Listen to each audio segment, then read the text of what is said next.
매일 성경 묵상을 돕는 해설 가이드입니다. 안녕하세요, 묵상 코치입니다. 함께 읽고 나눌 말씀은 사무엘상 10장 1절에서 16절까지 말씀입니다. 사무엘은 하나님의 구별하심을 상징하는 기름 붓는 의식을 통해 사울을 왕으로 세우고 그것이 하나님의 선택을 통해 이루어진 일임을 확증하기 위해 세 가지 표적을 줍니다. 1절에서 8절 읽겠습니다. 이에 사무엘이 기름병을 가져다가 사울의 머리에 붓고 입맞추며 이르되 여호와께서 내게 기름을 부으사 그의 기업의 지도자로 삼지 아니하셨느냐. 내가 오늘 나를 떠나가다가 베냐민 경계 셋사에 있는 라헬의 묘실 곁에서 두 사람을 만나리니 그들이 내게 이르기를 내가 찾으러 갔던 암나기들을 찾은지라. 내 아버지가 암나기들의 염려는 놓았으나 너희로 말미암아 걱정하 이르되 내 아들을 위하여 어찌하리요 하더라 할 것이요. 내가 거기서 더 나가서 다벌 상수리 나무에 이르면 거기서 하나님을 배우려고 베델로 올라가는 세 사람을 만나리니 한 사람은 염소 새끼 셋을 이끌었고 한 사람은 떡 세 덩이를 가졌고 한 사람은 포도주 한 가죽 부대를 가진 자라. 그들이 내게 문안하고 떡 두 덩이를 주겠고 너는 그의 손에서 받으리라. 그 후에 내가 하나님의 산에 이르리니 그곳에는 블레셋 사람들의 영문이 있느니라.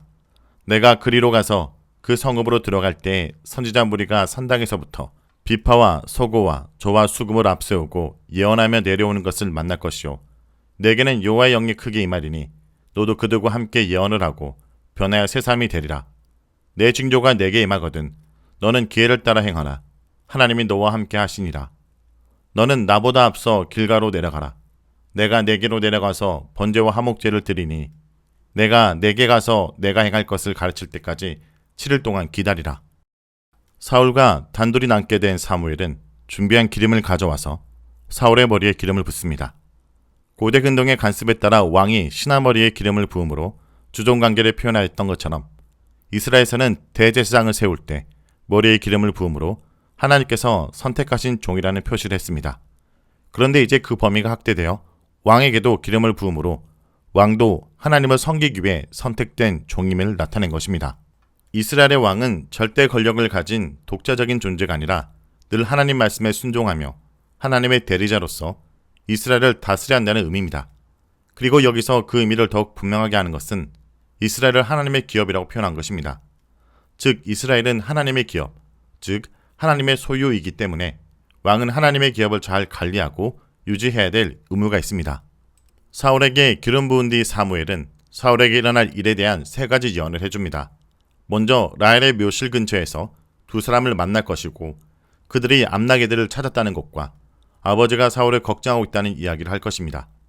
여기서 말을 전하는 사람들은 아버지의 말을 직접 화법으로 인용하여 아버지의 걱정을 좀 더 생생하게 표현하고 있습니다. 둘째로는 다볼 상수리 나무에 가면 하나님을 만나기 위해 베델로 올라가는 세 사람을 만날 것인데 한 사람은 염소 새끼 셋을 끌고 있고 한 사람은 떡 세 덩이를 가지고 있고 한 사람은 포도주 한 가죽 부대를 가지고 있습니다. 그들이 사울에게 인사하고 떡 두 덩어리를 주면 사울이 받을 것이라고 합니다. 여기서 다볼 상수리 나무는 리브가의 유모 드보라가 매장된 베델 근처의 상수리 나무와 비교됩니다. 이런 크거나 유명한 나무들은 고대 이스라엘에서 랜드마크 역할을 했습니다. 또한 베델에서 하나님을 만난다는 것은 베델에도 하나님께 제사 드리는 산당이 있었고 그 산당에 제사를 드리기 위해 가는 것을 의미합니다. 그러므로 세 마리의 염소와 떡 세 덩어리는 하나님께 드릴 제물인 것입니다. 그런데 떡 세 덩어리 중 두 덩어리를 사울에게 준다는 것은 제사장의 몫을 앞으로 왕이 될 사울에게 준다는 의미입니다.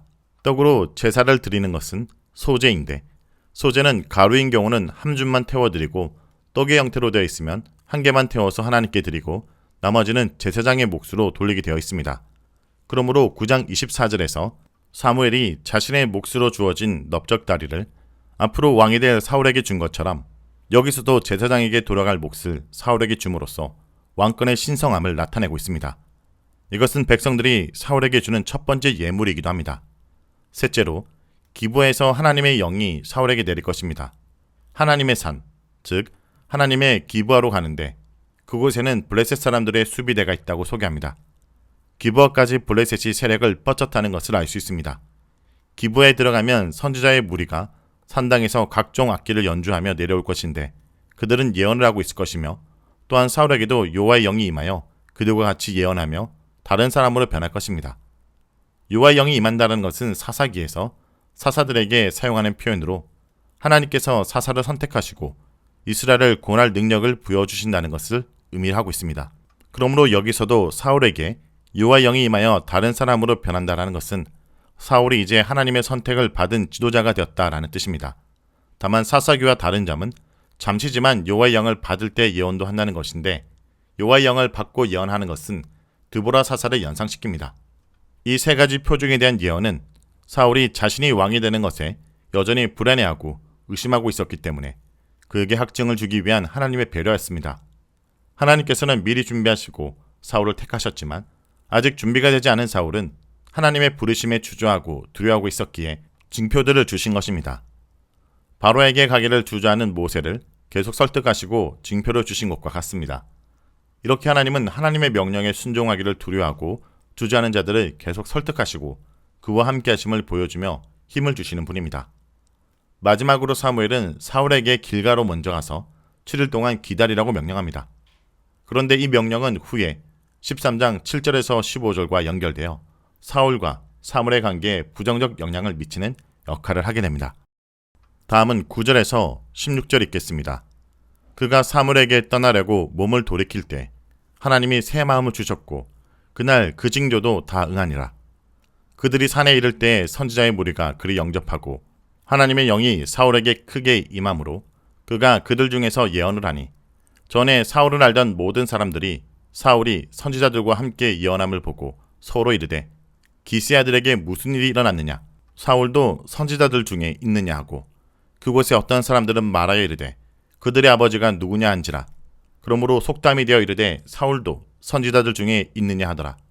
사울이 예언하기를 마치고 산당으로 가니라. 사울의 숙보가 사울과 그의 사한들에게 이르되 너희가 어디로 갔더냐. 사울이 이르되 암나기들을 찾다가 찾지 못하므로 사무엘에게 갔었나이다 하니 사울의 숙보가 이르되 청하노니 사울이 너에게 이른 말을 내게 말하라 하니라. 사울이 그의 숙보에게 말하되 그가 암나기들을 찾았다고 우리에게 분명히 말하더이다 하고 사무엘이 말하던 나라 일은 말하지 아니하니라. 사무엘의 예언을 들은 사울은 몸을 돌이켜 사무엘을 떠나면서 마음이 완전히 변하였습니다. 즉 확신도 없고 믿음도 없이 불안해하던 마음이 사무엘의 예언을 들으면서 자신이 왕이 되는 것은 하나님의 계획이며 하나님께서 이루실 것임을 알게 되었습니다. 무엇보다 사무엘이 예언한 모든 일들이 이루어지는 것을 보면서 확신하게 됩니다. 10절에서 12절은 사무엘의 예언 중 셋째 예언이 성취되는 것만을 하나의 예로 보여주는 것으로 사무엘의 예언처럼 그들이 기브아에 도착하자 놀랍게도 때마침 선지자 무리를 만나게 됩니다. 그리고 하나님의 영이 사울에게 임했고 사울은 그들 가운데 예언하였습니다. 10절은 6절의 표현을 반복적으로 사용하여 사무엘의 예언이 한치 오차도 없이 이루어지고 있다는 것을 강조합니다. 11절에서 12절은 사울이 예언한 것에 대한 성읍 사람들의 증언으로 이것은 사울에게 일어난 일이 사울뿐 아니라 많은 사람들에게 목격되었다는 것을 보여줍니다. 사울이 선지자 무리와 함께 예언하는 모습을 보고 사울을 알던 성읍 사람들은 놀라하며 기스야들도 선지자가 된 것이냐라고 수군거렸습니다. 또한 이 선지자 무리의 지도자가 누구인지 궁금해했습니다.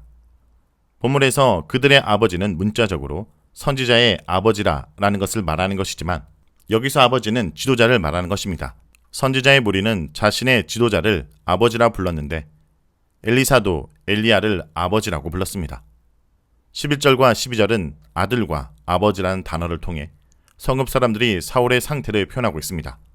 자신들이 알던 사울은 평범한 사람 기스의 아들이었는데 이제는 그가 선지자가 되어 그의 아버지가 누구인지 모르게 된 것입니다. 이 일이 있은 후에 사람들은 사울도 선지자 중에 한 사람이냐라는 말을 하게 되었다고 본문은 말하고 있습니다. 이것은 사람들이 사울에게 하나님의 영이 임했다는 사실을 알았지만 그가 왕으로 선택받았기 때문이라는 사실을 알지 못했음을 말하는 것입니다. 하지만 이 일로 사람들은 사울을 주목하기 시작했습니다. 사울의 숙부가 집에 들어온 사울에게 어디를 돌아다니는지 물었습니다. 여기서 숙부가 나타난 이유에 대해서는 많은 견해들이 있지만 중요한 문제는 아닙니다. 우연히 숙부가 집에 있어서라고 간단히 설명할 수 있을 것입니다. 사울은 암나기들을 찾다가 못 찾아서 사무엘을 만나러 갔다고 말합니다. 그러나 숙부는 사무엘을 만난 사실에 매우 흥미로워하며 무슨 말을 했는지 말해달라고 말합니다. 사무엘은 매우 명망이 있는 선지자로 반드시 그의 말은 이루어졌기 때문입니다. 하지만 사울은 암나기들을 찾았다는 말만 하였고 자신이 왕이 될 것이라고 말한 것에 대해서는 항구합니다. 사울이 기름 부음 받은 것을 사울과 사무엘 둘만의 비밀로 간직한 것은 이 비밀이 공식적으로 왕을 선출하는 자리에서 드러나야 될 문제이기 때문에 그때까지는 비밀에 붙인 것입니다.